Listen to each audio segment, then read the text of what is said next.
Good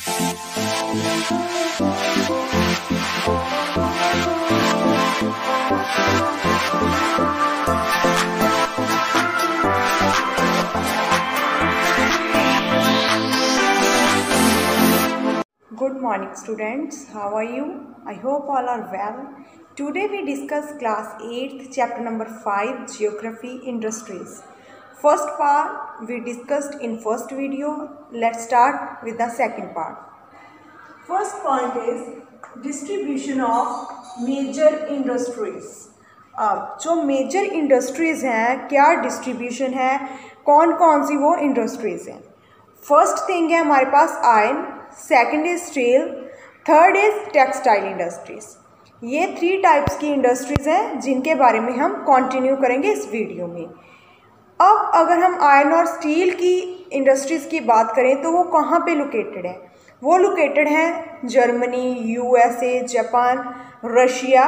इन जो मतलब countries हैं यहाँ पे ये इंडस्ट्रीज़ लोकेटेड हैं.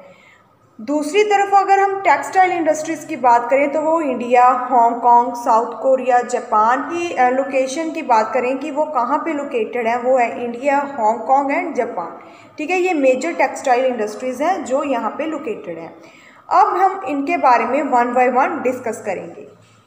First is iron and steel industry.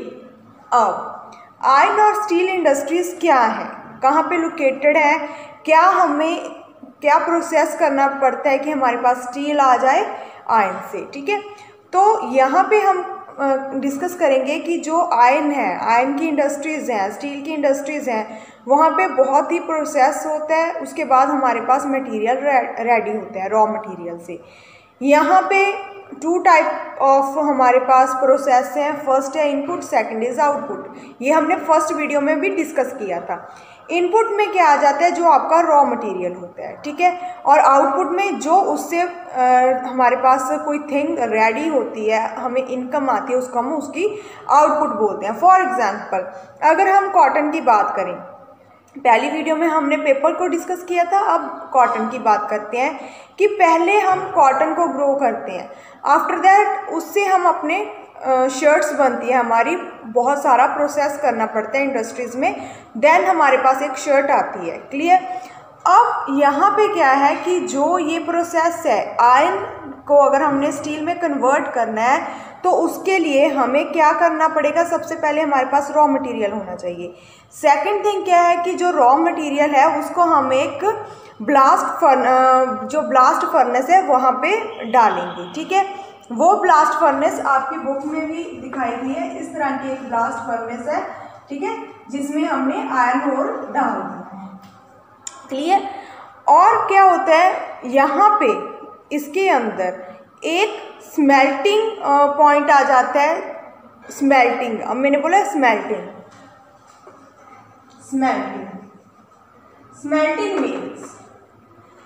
Smelting means कि वो प्रोसेस जिसमें जो मेटल्स एक्सट्रैक्ट करती हैं, आयरन ओर से एक्सट्रैक्ट होती हैं विद द हीट, और उनका मेल्टिंग पॉइंट आता है, उसको हम स्मेल्टिंग बोलते हैं. क्लियर.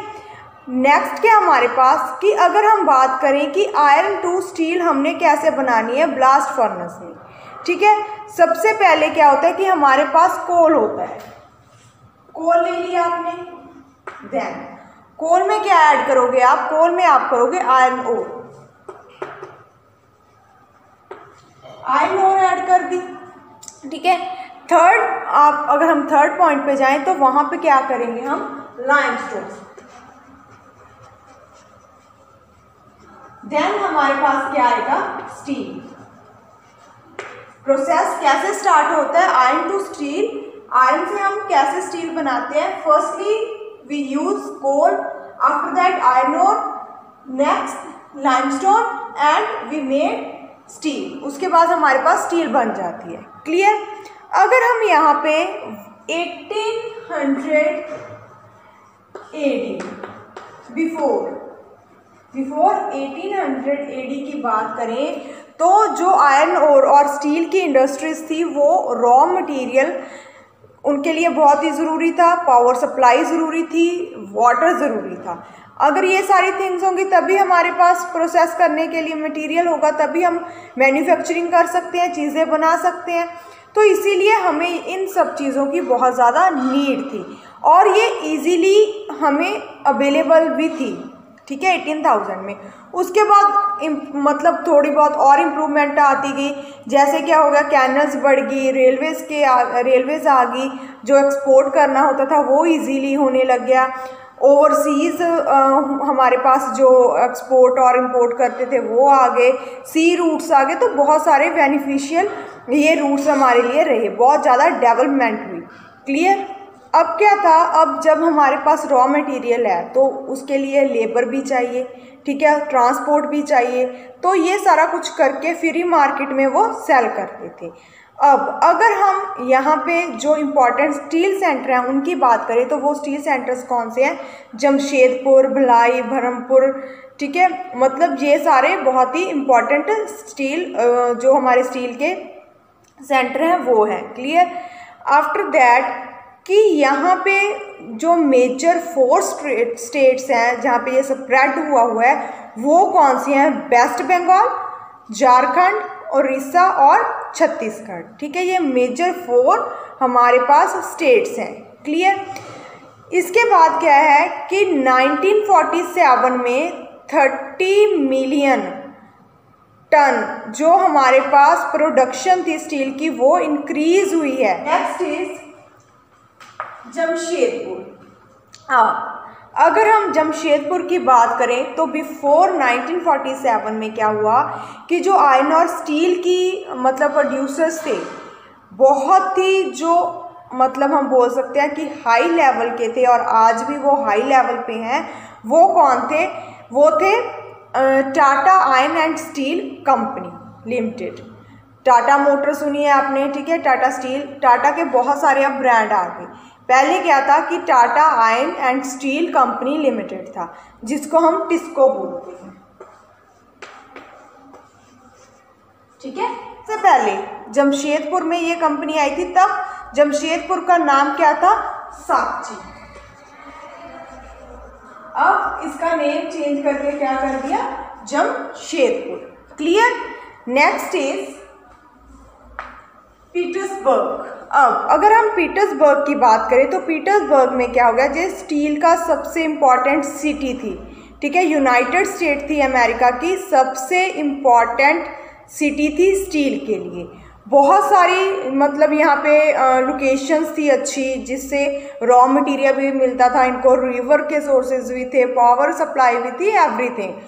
अगर हम अब बात करें इसकी, बहुत सारी मिल्स हैं जो पीटर्सबर्ग ने और बना दी हैं, ठीक है, बहुत सारी ऐसी लोकेशंस हैं जो वैली साइड बना दी हैं इन्होंने अपनी मिल्स, फैक्ट्रीज, ठीक है, और जो मशीनरी और रेलवेज हैं, इक्विपमेंट है रेलवे रोड के, वो भी सारे के सारे यहीं पे बनाए जाते हैं। कहाँ पे? पीटर्सबर्ग में। Clear? Next is cotton industries. अगर हम कॉटन इंडस्ट्रीज की बात करें तो हमारे पास 2 टाइप ऑफ कॉटन इंडस्ट्रीज हैं। First is natural and second is man-made. अगर हम नेचुरल जो हमारे पास कॉटन इंडस्ट्रीज हैं उनकी बात करें तो उनमें कौन कौन सी आ जाती हैं? उनमें आ जाती हैं कॉटन, वूल, सिल्क, जूट, फ्लैक्स, ये सारी नेचुरल हमारे पास इंडस्ट्रीज हैं, ठीक है, नेचुरल हम बोल सकते हैं फाइबर्स हैं। अगर हम मैन मेड की बात करें तो मैन मेड में क्या आ जाता है, उसमें क्या इंक्लूड होता है, नाइलॉन, पॉलिस्टर, एक्रेलिक और रेयन, ये सारे मैन मेड्स हैं, ठीक है। अब जो सबसे ओल्डेस्ट इंडस्ट्री है वो कौन सी इंडस्ट्री है, वो है कॉटन। कॉटन टेक्सटाइल सबसे ओल्डेस्ट है। क्यों है? आपने देखा होगा कि जब गांधी जी का टाइम था, ठीक है, 1900 की बात करें हम, ठीक है, 18th सेंचुरी की बात करें तो गांधी जी के पास व्हील होता था जिसको आप चरखा भी बोलते हो, तो वहाँ पे वो कॉटन को बुनते थे, ठीक है। तो सबसे ओल्डेस्ट जो हमारे पास टेक्सटाइल है वो कॉटन है। बट अब इसमें बहुत ज़्यादा डेवलपमेंट हुई है ड्यू टू टेक्नोलॉजी। बहुत सारी मशीन्स को यूज़ करने लगे, कॉटन से फाइबर बनाने लगे, ठीक है, थ्रेड बनाने लगे, फाइबर बनाने लगे, और एट लास्ट हमारे पास एक वो टी शर्ट बन जाती है, सूट बन जाता है। मतलब बहुत ज़्यादा डेवलपमेंट हुई है कहाँ पे, हमारे कॉटन इंडस्ट्रीज़ में। और क्या है कि जब अगर हम बात करें ब्रिटिशर्स से, कि जब ब्रिटिशर्स का टाइम था उससे पहले की बात करें, तो बहुत सारे जो क्लॉथ्स थे वो वूव किए जाते थे और मार्केट में सेल कर दिए जाते थे। इसके लिए जो बहुत ही इम्पॉर्टेंट हमारे पास मार्केट्स हैं, उन मतलब कौन सी वो मार्केट्स हैं, मुस्लिम्स ऑफ ढाका, ठीक है, जो सबसे इम्पॉर्टेंट है, सूरत, बड़ौदा। अगर हम इस लेवल की बात करें कि सबसे इम्पॉर्टेंट और सबसे लार्जेस्ट हब कहाँ है टेक्सटाइल का, तो वो है मुंबई। अगर सेकंड नंबर पर बात करें तो वो कौन सा है, अहमदाबाद। अहमदाबाद गुजरात, ठीक है। Next is Ahmedabad. अब हमने मुंबई के बारे में डिस्कस कर लिया, ठीक है, मैंने आपको बता ही दिया कि मुंबई और जो अहमदाबाद है वो टू इम्पॉर्टेंट टेक्सटाइल हमारे पास लोकेटेड हैं। क्यों अहमदाबाद क्यों है, क्योंकि ये गुजरात में जो साबरमती रिवर है वहाँ पे इंडस्ट्रीज लगाई गई हैं। क्यों, क्योंकि शिप से रिवर में से इंपोर्ट एक्सपोर्ट किया जाता है, दूसरी स्टेट्स में जाता है, ठीक है। तो इसीलिए सबसे अच्छा जो हमारा अहमदाबाद है टेक्सटाइल में सबसे बेस्ट माना गया है। बहुत ज़्यादा पॉपुलेटेड है, ठीक है। अगर हम बात करें कि यहाँ में कौन कौन सी फैसिलिटीज़ हैं जिस रीज़न से ये बहुत ही इम्पोर्टेंट माना जाता है, यहाँ पे जो मशीनरी है, ठीक है, और एक्सपोर्ट की जाती है कॉटन टेक्सटाइल बहुत ही बेस्ट होती है। अगर हम रिसेंटली ईयर्स की बात करें तो अहमदाबाद में बहुत सारी जो मिल्स हैं उनको और भी मतलब इनोवेट किया गया है, रेनोवेट किया गया है, बहुत ज़्यादा इम्प्रूवमेंट की गई है, ठीक है। और अहमदाबाद में बहुत ज़्यादा टेक्नोलॉजी यूज़ करके वहाँ पे मिल्स को बनाया गया है। क्लियर। Next is Oska. अब उसका क्या है कि ये भी सबसे इम्पॉर्टेंट सेंटर माना गया है, ये जापान में है, ठीक है। यहाँ पे जो मॉन्सेस्टर ऑफ जापान है, ठीक है, इसको मॉन्सेस्टर ऑफ जापान भी कहा जाता है। टेक्सटाइल इंडस्ट्री बहुत ही डेवलप है यहाँ की, बहुत ज़्यादा लेबर रेडी किया जाता है। आफ्टर दैट उसका जब प्रोडक्शन का वर्क फिनिश हो जाता है तो मार्केट में उसको सेल कर दिया जाता है। प्रॉपर यहाँ पे मशीनरी है, प्रॉपर बिल्डिंग्स बनाई गई हैं, ऑटोमोबाइल इलेक्ट्रिकल्स इक्विपमेंट भी हैं यहाँ पे। तो ये एक बहुत ही अच्छा स्टील और आयरन का भी हब माना गया है। इंफॉर्मेशन टेक्नोलॉजी, जिसको हम आईटी भी बोलते हैं, ठीक है। इंफॉर्मेशन टेक्नोलॉजी क्या होती है, इंफॉर्मेशन टेक्नोलॉजी में क्या है कि आईटी में ही है, ठीक है। मैंने लिखा हुआ है सॉफ्टवेयर प्रोफेशनल्स। अब सॉफ्टवेयर प्रोफेशनल्स कौन से हैं, फर्स्ट है Danny in Silicon Valley. Two softwares जो प्रोफेशनल्स हैं, फर्स्ट है डैनी, ठीक है, डैनी किस में है, सिलिकॉन वैली। और second is California and Smitha in Bengaluru, ठीक है। ये टू सॉफ्टवेयर जो हमारे पास प्रोफेशनल हैं उनके नेम है। क्लियर। अगर हम बात करें बेंगलुरु की तो उसको आईटी का हब बोला जाता है। वहाँ पे बहुत ज़्यादा आईटी के प्रोफेशनल जो प्रोफेशन में है वो लोग हैं, ठीक है। और आईटी की इंडस्ट्रीज़ भी बेंगलुरु में बहुत ज़्यादा हैं। क्लियर। इसके कंपैरिजन अगर हम कैलिफोर्निया की बात करें तो वहाँ पे भी इसके जो इंडस्ट्रीज़ के रिज़ल्ट हैं बहुत ही अच्छे होते हैं, ठीक है।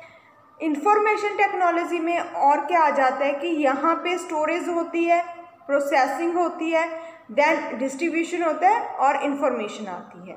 क्लियर। उसके अलावा यहाँ पे क्या होता है कि जो बेंगलुरु है वो लोकेटेड कहाँ पे है, वो है डेक्कन प्लेट्यू में जो लोकेटेड है, वहाँ पे इसका नेम क्या है, silicon plateau. Clear. After that यहाँ की जो इंफॉर्मेशन है, जो ये टेक्नोलॉजी का हब है इंडिया में, जो मेजर उनके सेंटर्स हैं वो कौन से हैं। टेक्नोलॉजी के मेजर हब्स के बारे में देखें तो वो है मुंबई, न्यू दिल्ली, हैदराबाद है और चेन्नई। इन सिटीज़ में मतलब इन स्टेट्स में ये टेक्नोलॉजी बहुत ही ज़्यादा होती है, प्रोफेशनलिस्ट इन स्टेट्स में होते हैं। इसके अलावा और भी बहुत सारी सिटीज़ हैं, जैसे गुड़गांव है, पुणे है, चंडीगढ़ है, ये भी इम्पॉर्टेंट सेंटर हैं आईटी के। क्लियर। अगर यहाँ के हम बेस्ट ऑफ बेस्ट हब की बात करें तो वो बेंगलुरु और कैलिफोर्निया ही है जो टेक्नोलॉजी में बेस्ट है। तो इस चैप्टर में बेटे हमने क्या डिस्कस किया, इस चैप्टर में हमने इंडस्ट्रीज़ के बारे में डिस्कस किया कि कैसे हमारे पास पेपर बनता है, कैसे हमारे पास कॉटन बनती है और कॉटन से शर्ट्स बनती हैं, कैसे आयरन से स्टील बनता है। ठीक है, तो इस चैप्टर में बस इतना ही। नेक्स्ट चैप्टर के साथ फिर मिलेंगे, तब तक के लिए गुड बाय।